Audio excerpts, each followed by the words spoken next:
ವಿವಿಧ ಪುರಾಣಗಳು ಬ್ರಹ್ಮರಾಕ್ಷಸನ ಬಗ್ಗೆ ಈ ರೀತಿ ಹೇಳಿದೆ.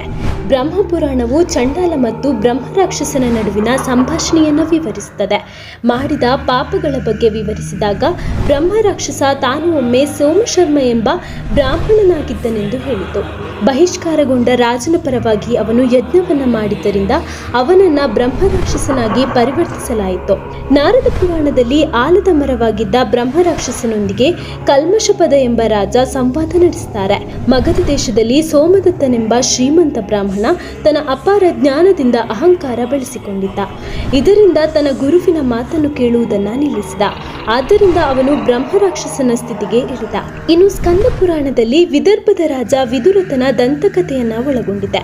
ವಿದುರತ ತನ್ನ ಬೇಟೆಯ ಸಮಯದಲ್ಲಿ ಅಕಸ್ಮಾತ್ತಾಗಿ ಒಬ್ಬ ಋಷಿಯನ್ನ ಕೊಲ್ತಾನೆ. ನಂತರ ಒತ್ತಾಯಪೂರ್ವಕವಾಗಿ ಅವನು 11 ಭಯಾನಕ ಜನ್ಮಗಳನ್ನ ಕೈಗೊಳ್ಳಬೇಕಾಗುತ್ತದೆ. ವಿದುರತನು ಅವನ